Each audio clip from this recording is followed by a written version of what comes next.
Devias ir lá falar com as pessoas. De Curral de Moinas para o mundo, este é o Telerural com o Kim e o Zé. Depois não diz nada às Qual pessoas. depósito é que eu estraguei? Gastaste o posto de gás ao rapaz. E depois? Mas paguei? Pronto, Mas tudo bem. paguei! Bom, nós agora não sei o que, vamos fazer as notícias. Vamos lá. Boa noite, meu nome é Kim. Meu nome é Zé. E este é o Telerural, onde semanalmente lhe trazemos as notícias do mundo rural e da nossa aldeia Curral de Moinas. Não acho que esteja bem o que fizeste. Adiante. Destaques desta edição. Decorreu hoje em Curral de Moinas o julgamento de Justino Trovão, o líder do Gangue da Morte, que já assaltava sapatarias roubando sandálias de enfiar no dedo. O Curral de Moinas Futebol Clube contratou no passado fim de semana um novo guarda-redes. Trata-se de Amaral Botelho, um anão de Gondomar. Tudo isto e muito mais já a seguir no Telerural.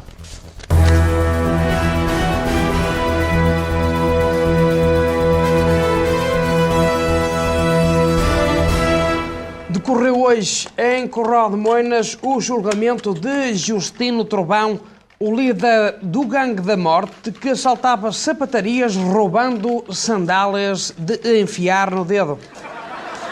Durante o julgamento, Justino Trovão foi algemado para não agredir as testemunhas, mas esqueceram-se de lhe atar os pés, o que faz com que o juiz, ou aliás, o que fez com que o juiz e um advogado fossem agredidos com pontapés e violentos cortes com a unha do dedo grande. Justino declarou-se inocente dos 45 assaltos a sapatarias, dizendo que foi um irmão gêmeo de nome Alcino, que mora em Faf, que lhe raptou a cadela e a obrigou a fazer os assaltos. O juiz riu-se e levou mais um pontapé. Juntamente com Alcino foram a julgamento os outros membros do gangue. Justino Metralha, um cigano vesgo de Cuspe, Ezequiel Navalhas, um traficante de droga de Resende e Márcio Furtado, um bancário do Porto que passou o julgamento a dizer que só tinha entrado na sapataria para comprar abotonados. Justino foi condenado a passar 15 anos de prisão e 7 anos em casa da mãe.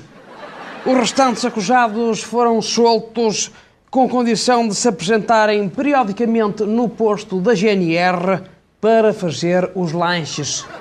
Doutor Palma Foguete, acha que a pena aplicada ao seu cliente foi muito pesada? Olha, pesada é a minha mulher derivada da cortisona, estamos entendidos? Hã?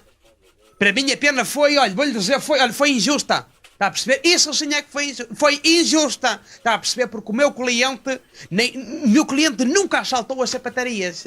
E mais, ele nunca sequer entrou dentro de uma. Porque aliás, todo o calçado que ele tem em casa foi-lhe oferecido por um padrinho dele. Estamos entendidos? E tem as imagens das câmaras de vigilância que mostram o seu cliente a assaltar as sapatarias. Oh menina, eu não sei se a menina ou a senhora ou quem já foi. Você costuma ir ao cinema? Deve ir ao cinema, não é lá com o seu marido, com o seu namorado, não é? Você já uma vez viu um filme do James Bond? Você acha que é ele mesmo que faz aquelas coisas todas? Acha? Não é? Aquilo são montagens, está a perceber? O que eles fizeram foi filmaram o meu cliente a jogar à bola e depois lá com os computadores deles, lá com os Macintosh, ou que é? Fizeram de maneira a que parecesse que ele estava a assaltar as sapatarias. Tanto é que ele aparece sempre de calções. E tem as testemunhas que o viram nos assaltos. Olha, isso para mim nem conta. Isso em matéria de prova nem conta. Está a perceber? Porque se eu quiser, arranjo-lhe muitas mais testemunhas que não o viram a assaltar do que aquelas que viram. Está a perceber? Porque se você for aí pelas ruas a perguntar se o viram a assaltar, todas lhe vão dizer, quase todas lhe vão dizer que não. A grande maior parte delas. Portanto, não venha a falar. Então, e vai recorrer da sentença? Não, eu agora vou ao centro de saúde pôr uma tala no pênis, derivado de uma queda que dei ontem no Poliban, e só depois é que vou recorrer. Juiz Malheiro França, porquê é que decidiu dar uma pena tão pesada ao Justino Trovão? Porque eu já não dava uma pena pesada há muito tempo, eu estava com saudades. Por acaso, ainda ontem estava a falar com a minha mulher e ela até me disse-me assim: "Ó Malheiro, há quanto tempo não dás uma pena pesada?" E eu disse-lhe: "Olha que já vai uns anitos." Por falar nisso, amanhã vou dar uma. E foi assim. Então não foi sensível aos argumentos da defesa. Fui que eu sou uma pessoa muito sensível, sabe? Muito, mas você sabia que eu antes de casar com a minha mulher vivi 4 anos e meio com um timorense em Faro? Eu sou uma pessoa sensível por natureza. Gosto de dar dinheiro por muitas causas. Pelos indigentes, pelos diluentes, pelos detergentes. Gosto de dar, gosto de dar. Tanto seja anos de cadeia como dinheiro. Gosto de dar, pronto. E este foi o caso mais difícil que lhe passou pelas mãos? Não foi, porque o caso mais difícil que me passou pelas mãos até os dias de hoje decorrente foi o caso que foram uns suecos que raptaram um galgo em Cuspe. E foi difícil porquê? Porque primeiro eu não sabia falar sueco. E depois em segundos porque o galgo, como testemunha, foi muito fraquinho, não é? E também na altura, coincidiu com a altura em que o moço timorense acabou comigo e eu andava de rastos. Nem sopa comia. O Curral de Moinas Futebol Clube contratou no passado fim de semana um novo guarda-redes. Trata-se de Amaral Botelho, um anão de Gondomar. O Curral de Moinas vai passar assim a alinhar com 2 guarda-redes, um para as bolas altas e outro para as bolas rasteiras. Amaral Botelho mede 1,20 m e trabalha como segurança numa creche em Baião. Temos connosco em estúdio Firmino Fialho, o nosso editor de desporto. Firmino, diz-me uma coisa, foi esta uma boa contratação? Quer dizer, fui porque eu percebo muito de desporto. Não, eu referia-me à contratação, aliás, de Amílcar Botelho. Quer dizer, acho que também foi uma boa contratação, porque vamos lá ver uma coisa. Ele, apesar de ser, quer dizer, um guarda-redes que não dá muito nas vistas, não é? Até porque fica abaixo das vistas, que ele só tem com 1,20 m, é um homem muito rápido. Mas, muito rápido. Aliás, a alcunha dele até é o furão das redes. Mas quem é que lhe pôs essa alcunha? Fui eu agora para marmar. Firmino, diz-me outra coisa. Justifica-se o dinheiro que o Curral de Moinas deu por ele? Quer dizer, eu acho que sim, porque vamos lá ver uma coisa. Ele, quer dizer, ele custou o quê? 20 euros, não foi? 20 euros, não foi? E quer dizer, e daqui a um ano, quer dizer, ele pode muito bem vir ser vendido por 30 euros. O que significa logo um encaixe financeiro no valor de 10 euros ou mais, se não for mais. Muito obrigado pela explicação, Firmino, e espero que... Obrigado, que eu é que agradeço, até porque, quer dizer, se não fosse o facto de eu estar aqui, tinha que estar a aturar a minha mulher, portanto, eu é que agradeço, não é?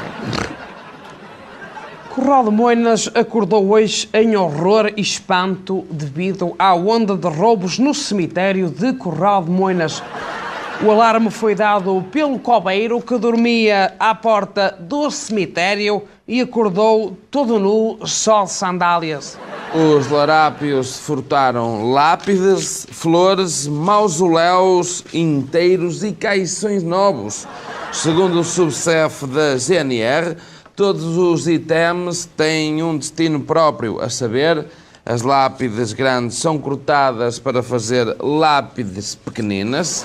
E as lápides pequeninas são coladas umas às outras para fazer lápides grandes.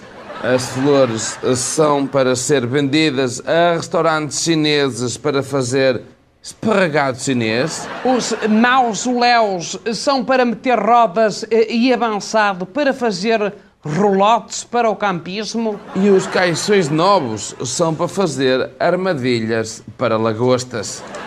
Fomos para as ruas de Curral de Moinas saber o que é que a população local tem a dizer sobre este assunto tão periclitante. Vamos então ver a reportagem que foi efetuada. O que é que você acha desta vaga de assaltos que está a acontecer no cemitério de Curral de Moinas? Acho muito mal. Por quê? porque portanto, aquilo é um local sagrado e santo e as pessoas não haviam de andar a vandalizar aquilo. Então a gente eles estão lá descansadinhos. Mas acha que prejudica os mortos? Não, os mortos não, os vivos sim. O que é que você acha, mas assim, na sua opinião mais sincera, que se devia fazer a uma pessoa que anda a assaltar o cemitério? Havia de matá-los e enterrá-los. Era enterrá-lo lá. E, por exemplo, você acha que o sargento Mialha, o polícia, vai conseguir resolver a situação? Eles só sabem andar nos cafés. Mas como é que você acha se ele vem aqui comprar garrafões de GM todos os dias? Não faz mal, isso é próprio de português, gosta-se de beber. Eu acho que sim, só que ele tem que ter mais disponibilidade e mais meios, não é? O padre Bonanço, que é o padre aqui da freguesia, disse no outro dia que os culpados deviam ser excomungados e deviam ser açoitados todos nus no coreto. O que é que você disse? Ai, meu Deus. Foi o que ele disse. Eu nunca ouvi isso. Mas foi o que ele disse. Eu nunca ouvi isso na minha vida e eu mais vou à missinha todos os domingos. Talvez fosse uma boa medida para não incentivar outros a fazer o mesmo.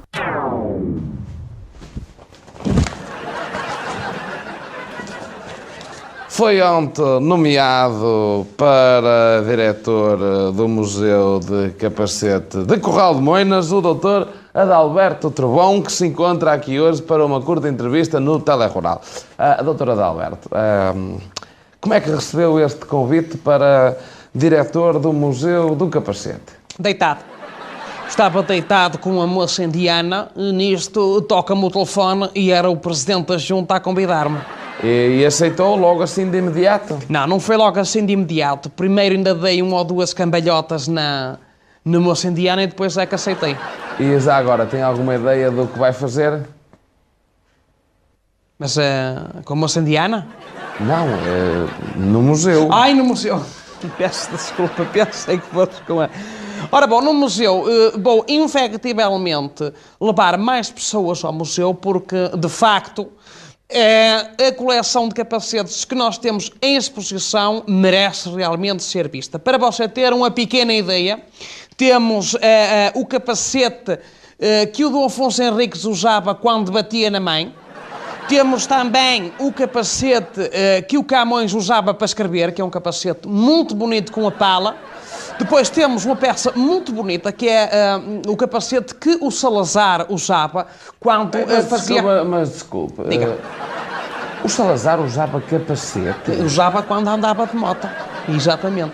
Uma coisa que a maioria das pessoas lá em casa não sabem é que quando o Salazar caiu da cadeira, ele estava muito cansado de uma prova de motocross que tinha feito em Faf. Aposto que não sabia disso. Depois temos também uma peça fantástica que é a nossa peça mais importante, a nossa peça mais bonita, que é um capacete de tranças que dizem os entendidos, os historiadores, que é realmente o primeiro capacete gay da história. Portanto, então, muito obrigado, Dr. Adalberto Trovão, pelas suas explicações. E até uma próxima oportunidade, então. Não vai ser tão cedo, sabe? É que eu tenho a moça indiana lá em casa alugada até março, maneiras que vou ficar em sabática. Ok, de qualquer das maneiras, muito obrigado. Nada, tá bom? Nada, obrigado. 3 vezes 9, 27... Custódia Travassos, a professora da Escola Primária de Corral de Moinas, foi ontem violentamente agredida com uma fia no nariz pelos alunos. Segundo testemunhas, tudo aconteceu depois do lanche, quando os miúdos se revoltaram por não haver mais bolicaus e entraram numa onda de violência que resultou na agressão à professora. Isto depois de terem enfiado a cabeça do professor de ginástica no cesto de basquetebol com a ajuda de 2 martelos. Até à hora deste telerural, a escola continua controlada pelos alunos que exigem mais bolicaus, 6 kg de donuts e jabalis para assar. Vamos já em direto para a entrada da escola, onde se encontra o nosso repórter Sabino Rui. Aliás, não é para a entrada, tive agora a informação que é mesmo para o interior da escola onde Sabino Rui conseguiu entrar. Sabino, tu que conseguiste finalmente entrar na escola, estás com os alunos e seus pais, não é verdade, Sabino? É verdade, Kim e Zé, estou aqui à porta da escola em Corral de Moinas, onde os alunos continuam com este protesto, acompanhados pelos pais, que pelos vistos também os apoiam nesta revolta. Eu vou tentar falar com alguns pais. O senhor, como é que o senhor se chama? Alcino Ramela, sou o pai do Rubén Victor. E também apoia o seu filho nesta luta? Pois com certeza que apoio, porque eles agora, com esta mania, só darem comida saudável lá aos garotos, agora só dão saladas e peixinhos, não é peixinhos, e o quê? E toda a gente sabe que quem come saladas e peixes são os maricas, não é? Estou a falar bem ou estou a falar bem? É? Portanto, se vão fazer das nossas crianças uma canvada de maricas, estás a perceber? E mais, que eu não acabei de falar. No outro dia estava em casa a ver o futebol com o meu filho e disse-me ele assim, paizinho, olha, vou lá para cima para o quarto ver a novela. Era a novela? Mas que é? Estou-me a tornar o miúdo no maricas, pá! Mas acha que alguma coisa justifica agredir uma docente? Homem, se ela fosse decente, ela não aparecia aqui na escola. Está a perceber? É isso que eu lhe estou para dizer. Porque eu nem quero falar, porque eu sei coisas dela que aquilo valha-me Nossa Senhora Jesus Cristo. Porque eu sei coisas dela que se eu... Uma mulher que dorme à noite sem cuecas na cama... Porca! És uma porca! Mas como é que o senhor sabe que ela dorme sem cuecas? Como é que eu sei? Como é que eu sei? Não parecia que era a escala, homem, se fosse uma mulher decente, não botava aqui os pés, pá! Não botava aqui os pés, pá! Uma mulher que gosta de fazer amor vestida de padeira, mas que é isso? Mas onde é que isto cabe na cabeça de uma pessoa, pá? Mas como é que o senhor sabe essas coisas? Como é que eu sei? Olha! Não parecia que era a escola, é o que eu lhe digo, está a perceber? Se ela fosse decente, não botava aqui os pezinhos, pá, uma mulher que vai fumar para a varanda toda nua, pá, à noite, a fumar na varanda. Mas como é que o senhor sabe tudo isso? Como é que o senhor sabe tudo isso? Como é que... Homem! Como é que eu sei? Como é que eu sei? Não aparecia que era a escola! Você não acha? Se ela fosse uma mulher decente, aparecia que era... Porca! És uma porca! Bem, vou tentar falar com outros encarregados de educação. O senhor, como é que se chama? Francelino Barbosa, sou o pai do Márcio Diogo. Do Márcio Diogo? Sim, do Márcio Então Diogo. foi o seu filho que agrediu a professora. Foi e fez muito bem. Porque o sonho do meu filho é ser gordo como o pai, não é? E como é que ele pode ser gordo se não me deixa-me comer doces? Hein? Porque eu sou um pai solteiro e sou eu que lhe faço todos os dias a merenda para levar para a escola. E enfio todos os dias um javali para ele assar se lhe der a fome. E como é que ele pode achar-se lá na escola dizem que ele não pode fazer fogueiras no pavilhão? Hein? De facto, as normas proíbem fazer fogueiras dentro do pavilhão. Quer dizer, se há espaço para um campo de futebol, valores, areias e essas coisas todas, não é mais fácil foi fazer um pavilhão para fazer fogueiras, não é? O que é que ele não vai fazer com o nosso dinheiro, pô? O que é que ele não vai fazer com o nosso dinheiro? Hein? Eu digo uma coisa, do que é que me interessa a ele saber ler e escrever se não pode achar um javali com lâmpada de você? Diga-me. Diga-me como é que é. Quer dizer, vai chegar a casa e o que é que diz aos amigos? Hein? Hoje eu aprendi a ler. Mas acha que isso justifica uma agressão a uma professora? Vamos chamar isso de uma agressão é um exagero. Porque o meu Márcio Diogo, se ele quisesse agredir a professora a sério... Ela mariquice! Dava-lhe uma facada nos rins, assim, uma facada nos rins. Que eu ponho todos os dias uma faca na mochila que é para ele desossar o javali.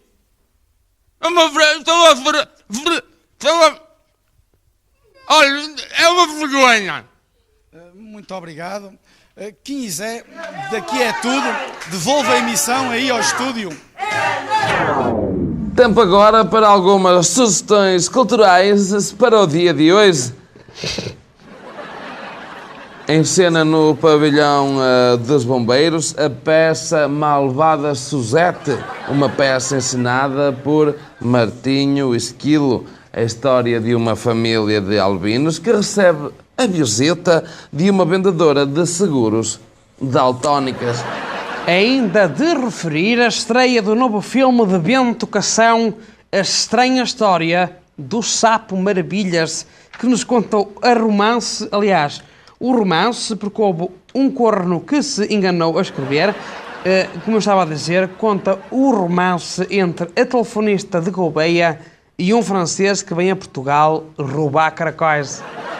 E, finalmente, em exposição na Galeria Alfarroba Guimarães, a mostra dos últimos trabalhos de Mestre Cometa Azeredo, que se junta a nós agora via satélite de sua casa. Mestre, que quadros é que podemos ver nesta exposição?